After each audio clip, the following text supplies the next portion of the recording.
여러분 도를 아십니까? 네. 이 설교 시작하자마자 도를 아십니까? 길거리에서 많이 듣던 도를 아십니까? 라고 말씀을 드리니 혼란스럽죠? 이렇게 표현해 볼까요? 여러분, 길을 알고 계십니까? 네. 이 길 말고요. 무한도전에 나오는 이 길 말고 이 길을 알고 계십니까?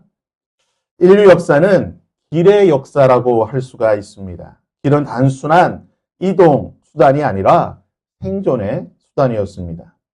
길이 먼저 있었고 그 길 위에 인류의 문명과 역사가 세워진 것입니다.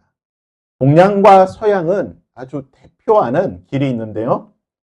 동양에는 실크로드, 비단길이라고 유명한 길이 있습니다. 기원전 2세기부터 기원 후 15세기까지 사용된 이 길은 중국 장안, 북경에서부터 시작해서 지중해까지 무려 6,000km에 이르는 길이었습니다. 이 길을 통해서 실크로드를 통해서 문명이 동양과 서양의 문명이 서로 교류하였고 이를 통해 문화, 종교, 사상, 심지어는 질병까지도 공유하고 발전을 하게 됩니다. 서양에는 이런 유명한 격언이 있습니다. 모든 길은 로마로 통한다. 로마는 제국을 건설하고 통일하고 난 뒤에 영토 전역에 도로망을 건설했습니다. 라틴어로 이 길이라고 하는 것이 비아라고 하는 단어인데요. 그래서 보통 로마의 길들에는 비아 땡땡, 비아 뭐뭐라고 이런 길이 이름에 붙게 되는데요. 비아라고 불리는 각종 도로를 만들게 됩니다. 그래서 영국 브리티니아 성벽에서부터 저 중동의 유브라테스 강까지 무려 30만 킬로에 달하는 이 도로를 로마는 건설하였습니다. 로마는 이 길을 통해서 제국을 통치했고 이 길을 통해서 로마의 법, 로마의 언어, 로마의 문화가 제국 모든 곳에 퍼지게 되었습니다. 그리고 중요한 사실은요.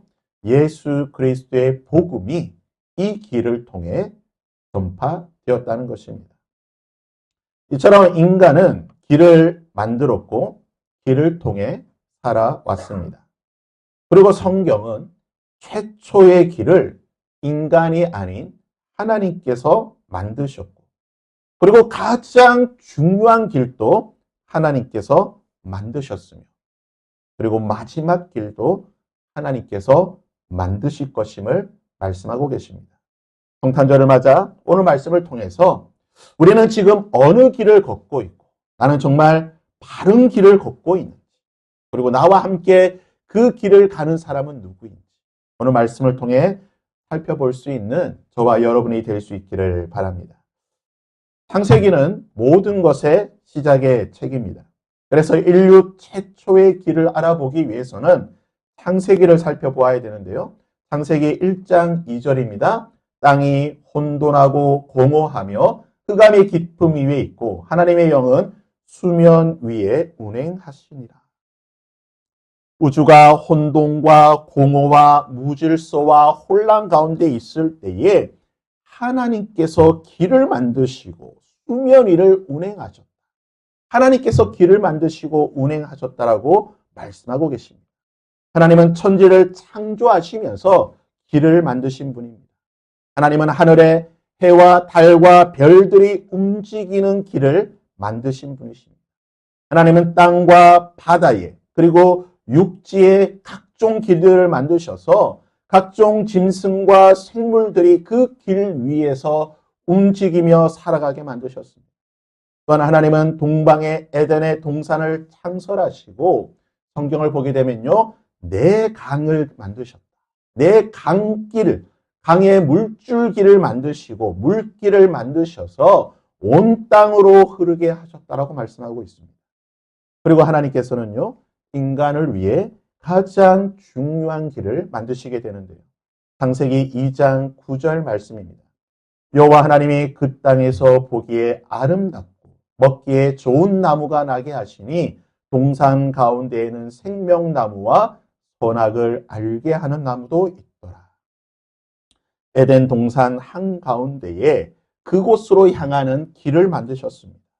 이 길을 걷다 보면 나무를 만나게 되는데요. 그 나무는 바로 생명나무, 영원한 생명을 얻게 하는 나무를 만나게 됩니다. 그리고 동시에 선악을 알게 하는 나무, 죄를 알게 하고 그로 인해 영원한 죽음을 겪게 하는 나무도 만나게 된다라고 말씀하셨습니다. 하나님은 길을 만드셨고 그 길 끝에 생명과 사망을 두셨다는 것입니다.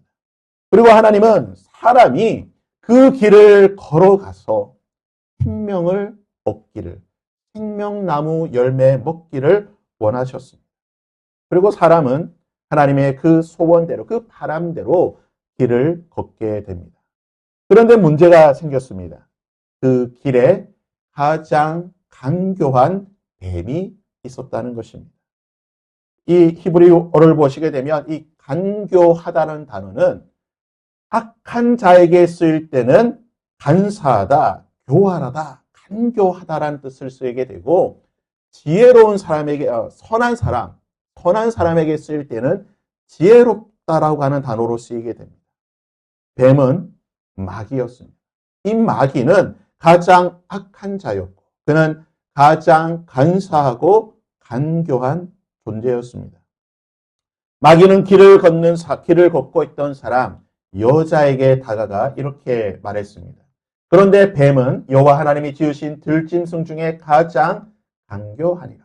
뱀이 여자에게 물어 이르되 하나님이 참으로 너희에게 동산 모든 나무의 열매를 먹지 말라 하시더냐. 간교한 뱀은 거짓으로 사람을 속이게 됩니다. 뱀의 이 간사함에 속은 사람은 생명나무 열매를 먹는 것이 아니라 죄와 사망을 주는, 죄를 알게 하는, 선악을 알게 하는 나무의 열매를 먹게 되었습니다. 그 결과가 무엇입니까? 인간은 스스로 길에서 벗어나게 됩니다. 생명을 얻게 하는 그 길에서 벗어나게 되었다는 겁니다. 그들이 그날 바람이 불 때에 동산 길 위를 거닐고 계시던 여호와 하나님의 소리를 듣고 아담과 그의 아내가 길을 벗어나 여호와 하나님의 낯을 피하여 동산 나무 사이에 숨었다라고 말합니다. 길 위를 거니시던 사람을 만나시기 위해 길 위를 걸어오시던 하나님을 보고 그 길을 벗어나 사람은 동산나무 사이에 숨었다는 것입니다. 길에서 벗어난 그들에게 있었던 것이 무엇입니까? 그 길을 걸어가서 생명을 얻기를 원하셨던 하나님은 그 길을 벗어난 사람에게 죽음이 임하게 되었다라고 말합니다. 하나님의 말씀입니다. 내가 흙으로 돌아갈 때까지 얼굴에 땀을 흘려야 먹을 것을 먹으리니 내가 그것에서 취함을 입었음이니라. 너는 흙이니 흙으로 돌아갈 것이니 너는 흙이니 흙으로 돌아가라. 본래 사람은 흙에서부터 왔습니다. 하나님께서 흙에서 사람을 창조하셨습니다. 그러나 생명의 길을 걷기를 원하셨지만 사람은 간교한 뱀으로 인하여 간사한 동반자였던 뱀으로 인해 그 길에서 벗어나게 되었고 결국은 죽음의 길, 흙의 길로 사망의 길로 돌아가게 되었다는 것입니다. 그래서 창세기 3장은요 이렇게 끝을 맺고 있습니다. 여호와 하나님이 에덴 동산에서 그를 내보내어 그의 근원이 된 땅을 갈게 하시니라. 우리 24절 말씀을 함께 읽어볼까요? 함께 읽습니다. 시작. 이같이 하나님이 그 사람을 쫓아내시고 에덴 동산 동쪽에 그룹들과 두루 도는 불칼을 두어 생명나무의 길을 지키게 하시니. 하나님께서 에덴 동산에서 사람을 쫓아내셨습니다. 추방하셨습니다. 그리고 이 에덴 동산으로 돌아오는 길을 생명나무로 올 수 있는 이 길을 하나님께서 막으셨다는 겁니다. 이제는 사람은 스스로의 힘으로는 에덴 동산, 생명나무가 있는 그 길을 갈 수가 없게 되었다는 것입니다. 하나님께서 그 길을 막으셨기 때문에 사람은 그 길을 이제는 볼 수도 없고 그 길을 갈 수도 없게 되었다는 것입니다. 길을 잃어버린 사람, 이 사람에 대해서 상징적으로 보여주는 인물이 있는데요. 그 인물이 바로 가인입니다. 에덴 동산에서 쫓겨난 인간이 보여주었던 그 죄와 사망의 길을 걷는 사람. 그가 바로 가인이었습니다. 가인은 시기와 질투, 분노와 욕망에 사로잡힌 채 자신의 동생이었던 아벨을 죽이게 됩니다. 아담에 이어 그의 아들 가인은 죄의 아들로서 사망과 죽음의 길을 걷게 됩니다. 하나님은 가인에 대해서 이렇게 말씀하셨습니다. 내가 밭을 갈아도 땅이 다시는 그 효력을 내게 주지 아니할 것이요 너는 땅에서 피하며 유리하는 자가 되리라. 가인은 땅에서 피하며 유리하는 자가 될 것이다. 원어로 보시게 되면 땅에서 피한다는 것이요 비틀비틀거리며 그 길에서 멀리 떠났다라는 의미입니다. 유리한다는 것 역시 길을 제대로 가지 못하고 방황하고 목적지 없이 집 없이 정처 없이 또 돌아다니는 모습을 표현할 때 유리한다라고 하는 표현을 쓰게 됩니다. 그건 가인의 모습입니다. 이 가인의 모습은 우리 인간의 모습을 상징하는 것입니다. 우리 모든 인생은 참된 집이었던 에덴 동산에서 쫓겨나서 정처 없이 갈 바를 알지 못한 채 이곳저곳을 떠돌아다니는 인생이라는 것입니다. 어디로 가야 할지 모릅니다. 방향성이 없습니다. 가는 곳마다 길이 막히게 된다는 것입니다. 사람은 가야 할 곳을 알지 못하고 그 길을 또 보지 못한 채 그저 발길이 닿는 대로 이곳저곳 돌아다니게 되는데 그 발길이 마침내 머무는 곳이 어디입니까? 바로 영원한 죽음이라는 것입니다. 그러기에 창세기 5장에 보시면 아담의 족보를 기록하고 있는데요. 아담이 정처 없이 돌아다니다가 그가 다다랐던 종착지가 어디냐? 죽음이라고 말하고 있습니다. 아담이 셋을 낳은 후에 800년을 지내며 800년을 유리하며 돌아다니다가 자녀를 낳고 살았지만 그는 930세를 살고 죽었다라고 말합니다.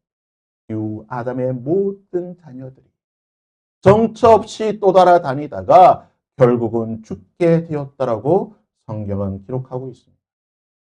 이후 하나님께서는 모세를 통하여서 정처 없이 죽음의 길을 걸어가던 인생들을 바라보시면서 다시 한번 생명의 길을 보여주시게 되는데 하나님께서 죽음의 길을 걷고 있던 모든 인생들에게 보여주신 생명의 길이 무엇입니까? 출애굽기 25장 21절과 22절에 보시면요. 속죄소를 궤 위에 얹고 내가 내게 줄 증거판을 궤 속에 넣어라. 거기서 내가 너와 만나게 될 것이고 속죄소 위 곧 증거궤 위에는 두 그룹 사이에서 내가 너를 만나고 너와 교제하고 너와 함께 있을 것이라고 하나님께서 말씀하고 계십니다. 죽음의 길을 걷던 인생에게 하나님께서는 다시 하나님을 만날 수 있는 생명을 얻을 수 있는 길을 만들어 주셨는데요. 그 길이 무엇입니까? 바로 율법과 제사라고 하는 길입니다. 생명의 길을 벗어나 정처 없이 방황하던 인생에게 율법과 제사를 통해 하나님께 나아갈 수 있는 생명의 길을 걸을 수 있는 그 새로운 길을 하나님께서 만들어 주셨다는 것입니다. 그런데 문제가 있습니다. 하나님께서 만들어 주신, 새롭게 준비해 주신 이 율법과 제사라고 하는 이 길을 걸을 수 있는, 그 길을 끝까지 걸어갈 수 있는 인생이 없다라는 것입니다. 히브리서 10장 1절은 이 사실에 대해서 이렇게 표현하고 있습니다. 율법은 장차 올 좋은 일의 그림자일 뿐이요 참 형상이 아니므로 해마다 늘 드리는 같은 제사로는 즉 율법과 제사로 나오는 자들은 언제나 온전하게 할 수 없느니라. 분명 율법과 제사라고 하는 이 길은 좋은 길입니다. 하나님께서 주신 생명의 길입니다. 하나님을 만날 수 있는 길입니다. 그러나 이 길을 온전하게, 완전하게, 완벽하게 걸어갈 수 있는 인생이 없다라는 것입니다. 아담 이후로 수천, 수만 년 동안 무수히 많은 사람들이, 아니 이 땅에 존재했던 모든 생명들이 이 길을 걸어갔습니다. 그런데요, 어떤 사람도 단 한 사람도 이 길을 완벽하게 걷지 못했다는 것입니다. 바울은 이 사실에 대해서 로마서 3장 10절에서 12절까지 보시면요, 이렇게 말하고 있습니다. 기록된 바 의인은 없나니 하나도 없으며 깨달은 자도 없고 하나님을 찾는 자도 없고 다 치우쳐 함께 무익하게 되고 선을 행하는 자가 없나니 하나도 없도다. 그리고 23절에는 쐐기를 박는 말씀을 선포하고 있습니다. 모든 사람이 죄를 범하였음에 하나님의 영광에 이르지 못하였다. 율법과 제사의 길을 주셨지만 모든 사람이 죄를 범하였으며 이 길을 통해 하나님께 이르지 못하였다는 것입니다. 이 길은 혼자 걸을 수 있는 길이 아니기 때문입니다. 이 길을 혼자 가려고 하니 이 길을 갈 수가 없다라는 것입니다. 여러분, 에덴 동산에 하나님께서 생명나무의 길을 만드셨던 그 모습을 기억하십니까? 그건 그 길을 걸어갔던 사람의 모습, 그 옆에 누가 함께하였습니까? 간교한 뱀이 함께하였습니다. 그 뱀이 함께함으로 말미암아 이 사람의 마음을 유혹하고 미혹시켜 그 길을 벗어나게 만들었다는 것입니다. 만일 사람 옆에 그와 함께 할 수 있는, 그 길을 함께 걸어갈 수 있는, 그 길을 보고 따라갈 수 있도록 함께 갈 수 있는 안내자가 있었다라고 한다면, 바른 길을 안내하는 안내자가 있었다라고 한다면 아마 사람은, 하와 그리고 아담은 바른 생명의 길을 걸어가 생명나무 열매를 먹을 수 있었을 것입니다. 하나님께서는요, 모든 사람이 죄를 범하였음에 율법과 제사의 길로는 하나님께 나아갈 수 없게 되자 하나님께서는 이 길을 안내할 수 있는, 아니 이 길을 가장 완전하게 그리고 새롭게 걸어갈 수 있는 한 사람을 보내어 주시게 됩니다. 창세기 3장 15절 말씀인데요. 우리 창세기 3장 15절 말씀을 함께 읽습니다. 함께 읽습니다. 시작. 내가 너로 여자와 원수가 되게 하고 내 후손도 여자의 원수와 원수가 되게 하리니 여자의 후손은 내 머리를 상하게 할 것이요 너는 그의 발꿈치를 상하게 할 것이니라 하시고, 하나님께서 간교한 거짓된 길 안내자였던 뱀의 머리를 짓밟아 버리실 것이라고 말합니다. 그의 머리를 상하게 할 것이고 깨트려 버리실 것이고 바르고 참되게 길을 인도해 줄, 그 길을 만들어갈 새로운 안내자를 여자의 후손을 통해 보내어 주실 것이라고 말합니다. 그리고 바울은요, 로마서 3장 20절, 21절에서 이 새롭게 율법과 제사라고 하는 이 길을 새롭게 개척하고 완전하게 만들어 주실 분에 대해서 이렇게 말하고 있습니다. 이제는 율법 외에 하나님의 한 의가 나타났으니 율법과 선지자들에게 증거를 받은 것이라 곧 예수 그리스도를 믿음으로 말미암아 모든 믿는 자에게 미치는 하나님의 의인이 차별이 없느니라. 계속해서 로마서 5장 19절과 21절은 이렇게 말합니다. 한 사람이 순종하지 아니함으로 많은 사람이 죄인이 된 것 같이 한 사람이 순종함으로 많은 사람이 의인이 되리라. 이는 죄가 사망 안에서 왕노릇한 것 같이 은혜도 또한 의로 말미암아 왕노릇하여 우리 주 예수 그리스도로 말미암아 영생에 이르게 하려 합니다. 히브리서 10장 19절과 20절은 예수 그리스도를 통해 만들게 될 그 완벽하고 완전한 새로운 길에 대해 이렇게 말하고 있습니다. 그러므로 형제들아 우리가 예수의 피를 힘입어 성소에 들어갈 담력을 얻었나니. 우리 20절 함께 읽어볼까요? 그 길은 우리를 위하여 휘장 가운데로 열어놓으신 새로운 살 길이요 휘장은 곧 그의 육체입니다. 성탄절은요, 이 새로운 살 길을 만드시기 위해 오신 예수 그리스도, 그분께서 하늘 보좌로부터 말구유로 내려오신 그 날인 것입니다. 예수님은 죄와 죽음의 길을 걷고 있던 우리 인생이 그 길을 벗어나서 참된 길, 바른 길, 생명의 길, 구원의 길, 영생의 길을 걸을 수 있도록. 그리하여 그 길을 걸어가서 하나님을 만나고 하나님과 화목하고 하나님과 교제하고 하나님과 영원한 생명, 영생을 누리게 하시기 위해 그 길을 완전하게 완벽하게 만들어 주시기 위해 그리고 그 길을 함께 걸어가시기 위해 이 땅에 오신 날인 것입니다. 새로운 살길, 구원의 길을 만드신 그날. 건축학 용어를 빌리면요, 성탄절은요, 이공식을 한 날이에요. 성탄 예수 그리스도께서 이 땅에 오심을 통해 하나님께서는 구원의 길을 만들어 주셨다는 것입니다. 이 길은요, 혼자 걷는 길이 아니라는 사실을 우리는 기억해야 되는 것입니다. 처음 생명의 길을 간교한 마귀가 함께 걸어갈 때에 사람은 실패하였습니다.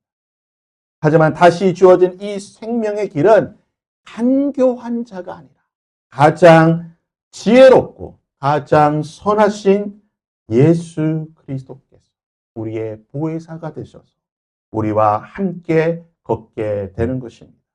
그래요, 성경이 이렇게 말합니다. 그러나 이제는 너희가 죄로부터 해방되어 하나님의 종이 되어 거룩함에 이르는 열매를 맺었으니 그 마지막은 영생이라. 예수 그리스도와 함께 걸어갈 때 하나님의 종이 되어 예수 그리스도와 함께 걸어갈 때에 거룩함으로 걸어갈 때에 그 마지막은 영생이라고 선포하는 것입니다. 그러게 예수님께서는 오늘 본문의 말씀을 온 천하 모든 생명에게 당당히 선포하고 계시는 것입니다. 어느 인생도 이 땅에 지난 수천 년, 수만 년 동안 이 땅에 왔던 수많은 인생, 그리고 앞으로 살아갈 그 어떤 인생도 선포하지 못했던 그 말씀을 우리 예수님께서 하셨던 것입니다.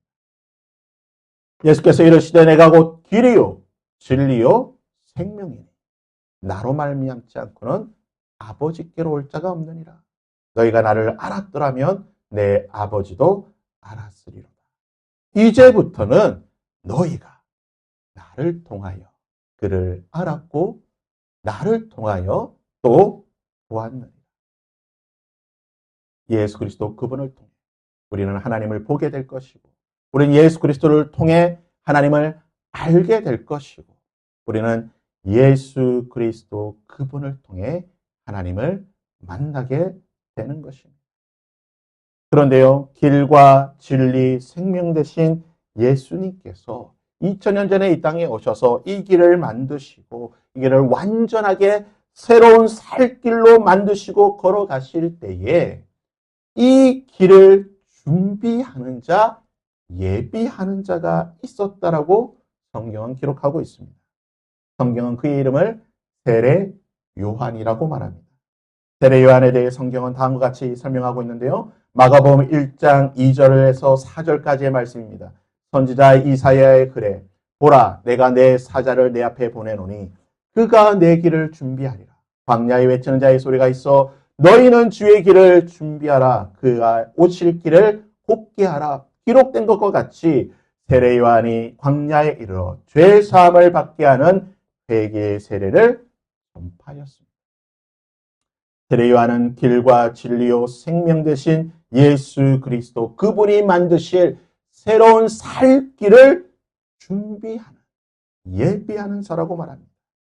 2000년 전 새로운 살 길을 만드시기 위해 이 땅에 오신 예수 그리스도 그분께서는 이제 내가 마지막 길을 만드시겠다고 또한 약속하고 계시는데요. 요한복음 14장 2절과 3절의 말씀을 보시면요. 내 아버지 집에 갈 곳이 많도다. 그렇지 않으면 너희에게 일렀으리라. 내가 너희를 위하여 거처를 예비하러 가노니 가서 너희를 위하여 거처를 예비하면 내가 다시 와서 너희를 내게로 영접하여 나 있는 곳에 너희도 있게 하리라. 예수님의 말씀이 무엇입니까? 내가 반드시 다시 올 것이다. 내가 반드시 이 땅에 다시 오게 될 것이고 그날에는 아버지의 집으로 향하는 마지막 길이 완성될 것이고 그 길로 걸어가게 될 것이라고 말합니다. 내가 다시 와서 너희를 내게로 영접하여 나 있는 곳에 너희도 있게 만들 것이다. 요한계시록 21장 26절과 27절은 그 마지막 길에 대해 이렇게 설명하고 있습니다. 사람들이 만국의 영광과 존귀를 가지고 그리로 들어가게, 그 길로 통해 들어가게 될 것이고 무엇이든지 속된 것이나 가증한 일 또는 거짓말하는 자는 결코 그리로 들어가지 못하되 오직 어린 양의 생명책에 기록된 자들만 그 길을 통해 들어가게 될 것이라고 말하고 있는 것입니다. 예수 그리스도 그분을 통해 마지막에 이루어질 그 길을 통해 어린 양의 생명책에 기록된 자들만이 만국의 영광과 존귀를 가지고 그 길을 통해 들어가게 된다는 것입니다. 예수 그리스도 그분께서 이 땅에 다시 오셔서 마지막 날에 완성하실 그 길을 저는 두 번째 성탄절이라고 부르고 싶습니다. 첫 번째 성탄절은 2000년 전에 예수 그리스도께서 구원의 길을 만드시기 위해 오셨다라고 한다. 언젠가 이루어질 두 번째 성탄절에는 2000년 전에 오셨던 예수 그리스도께서 다시 오시는 그날에는 이 구원의 길이 완성될 것이고 모든 자들이 어린 양의 생명책에 기록된 모든 자들이 예수 그리스도와 함께 그 길을 통해 아버지께로 나아가게 된다는 것입니다. 사랑하는 여러분, 우리는 2000년 전에 첫 번째 성탄절을 통하여서 새로운 살 길, 생명의 길, 구원의 길을 보았습니다. 그리고 우리는 그 구원의 길을 걷고 있습니다. 예수 그리스도와 함께 이 새로운 살 길을 걷고 있는 우리는 두 번째 성탄절을 기다리며 사모해야 한다는 것입니다. 첫 번째 성탄절을 통해 새로운 살 길을 한 사람 세례 요한이 준비하였다고 한다면 그가 죄사함을 얻게 하는 회개의 세례를 전파함으로써 첫 번째 성탄과 새로운 살 길을 준비하였다고 한다면 이제는 우리가 또 다른 세례 요한이 되어서 두 번째 성탄절을 준비할 수 있어야 될 것입니다. 마지막으로 완성될 그 구원의 길을 준비하는 자가 되어야 할 것입니다. 어린 양 예수 그리스도, 십자가에서 피 흘려 죽으신 예수 그리스도의 그 피 묻은 십자가를 세움으로 통하여 우리가 가는 곳곳마다 그 십자가를 세움을 통하여 그것이 등대가 될 것이고 그것을 바라보는 자들마다 그 길을 걷게 될 것이고 마지막 구원의 길이 완성될 것입니다. 우리는 세례 요한처럼 두 번째 성탄절을 준비하며 구원의 길을 완성하는 자가 되어야 될 것입니다. 우리가 이 복음을 증거하고 선포할 때 우리는 구원의 길을 만드는 자가 되는 것입니다. 그리고 우리가 만드는 그 구원의 길에 대해서 요한계시록은요 너무나 놀라운 환상으로 그 길을 묘사하고 있습니다. 또 그가 생명같이 맑은 생명수의 수정같이 맑은 생명수의 강을 내게 보이시니 하나님과 및 어린 양의 보좌로부터 나와서 길 가운데로 흐르더라. 강 좌우에 생명나무가 있어 12가지 열매를 맺되 달마다 그 열매를 맺고 그 나무 잎사귀들은 만국을 치료하기 위하여 있더라. 예수 그리스도를 통해 생명나무에 이르는 그 길이 우리에게 보여진다는 것입니다. 수정같이 맑은 그 생명수의 강이 어린 양과 예수 하나님의 그 보좌로부터 우리에게 흘러오는 그 길이 우리에게 이루어진다는 것입니다. 말씀을 통하여서 우리 인류 역사와 그리고 성경을 관통하고 있는 길에 대해서 살펴보았습니다. 2000년 전 첫 번째 성탄절이 잃어버린 생명길을 여는 기공식이었다고 한다면 이제 우리는 그 길을 걸어가며 두 번째 성탄절이라 불리는 주님의 재림을 완성하는 준공식을 할 수 있는 그러한 자들이 되어야 될 줄 믿습니다. 그렇다고 한다면 우리는 주님의 이 구원의 길을 준공할 수 있는 완공하기 위해서 우리는 어떠한 삶을 살아야 될까요? 우리는 내 걸음이 현재 내 발의 위치가 어디에 있는지를 점검해야 할 것입니다. 우리는 길을 아는 것보다 내가 어느 길을 걸어가고 있는지 내가 서 있는 위치를 아는 것이 중요합니다.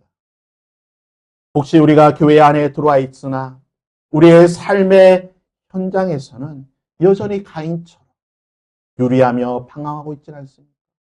정처 없이 목적지 없이 이곳저곳 그냥 떠돌아다니고 있는 그러한 발걸음이지 않습니까? 내 욕망의 길로, 내 욕심의 길로, 시기의 길로, 죄의 길로, 분노의 길로 우리는 걸어가고 있지 않습니다. 우리가 그러한 길을 걸어가고 있다고 한다면 우리는 그 길에서 돌이켜야 할 것입니다. 성경은 그것을 회개라고 말하는 것입니다. 우리의 길에서 돌이키고 참된 진리의 길 대신 예수 그리스도 그분에게로 돌아가야 될 줄 믿습니다. 이번 성탄절 나의 길은 어느 길에 있는지 혹시나 돌이켜야 된다고 한다. 즉시 돌이킬 수 있는 그 결단할 수 있는 저와 여러분이 될 수 있기를 바랍니다. 그리고 그 길은요, 혼자 걷게 되면 실패할 수밖에 없을 것입니다. 그 길을 동행해야 된다는 것입니다. 에덴의 길에서 인간이 실패한 이유는 간교한 뱀과 함께 동행했기 때문입니다.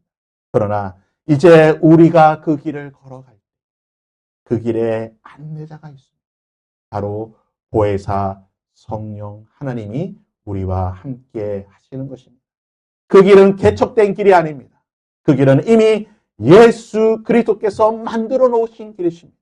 그 길을 걸어갈 수 있는 예수님을 바라보며 걸어갈 때 성령 하나님의 손을 붙잡고 그 길을 걸어갈 때에 우리는 그 길을 완주하게 될 것입니다.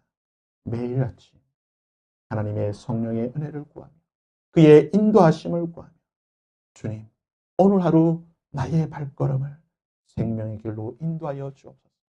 날마다 성령의 인도를 받을 수 있는 저와 여러분이 될 수 있기를 바랍니다. 그리고 이제 우리는 누군가를 위해 길을 닦는 자, 길을 준비하는 자가 되어야 될 줄 믿습니다. 세례 요한이 그의 백성 이스라엘을 위하여 길을 준비하며 예수 그리스도를 소개하고 그 길을 안내했던 것처럼 우리 역시 세례 요한처럼 이 새로운 살 길 구원의 길을 소개하고 안내할 수 있는 자가 되어야 될 줄 믿습니다. 우리의 가정에서 우리의 가족들에게 이 길을 소개할 수 있는 저와 여러분이 될 수 있기를 바랍니다. 여러분의 직장과 여러분의 학교와 여러분이 처하는 그 모든 삶의 자리에서 여러분이 만나고 교제하는 그 모든 자들에게 이 길을 소개할 수 있는 길을 안내할 수 있는 여러분이 될 수 있기를 바랍니다. 성탄절은 단순히 선물을 주고받고 카드를 주고받고 그냥 하루 쉬는 휴일이 아닙니다. 우리를 위해 길 그 자체가 되어주신 예수 그리스도 그분을 기억하고 아직 그 구원의 길을 알지 못하는 자들에게 그 길을 안내하기를 결단하고 소원하는 날이 되어야 될 줄 믿습니다. 요한계시록의 말씀처럼 우리가 닦는 그 구원의 길 끝에는 수정같이 맑은 생명수의 강과 만국을 치료하기 위해 열리는 생명나무가 기다리고 있습니다. 이번 성탄절 우리 모두 그 길 위에 걸어가는 저와 여러분이 되시고 그리고 성령 하나님의 손을 한 손으로 붙잡고 그리고 나의 다른 한 손에는 나의 가장 사랑하는 자의 손을 함께 붙잡으며 그 길을 걸어갈 수 있는 저와 여러분이 될 수 있기를 주님의 이름으로 부탁드립니다.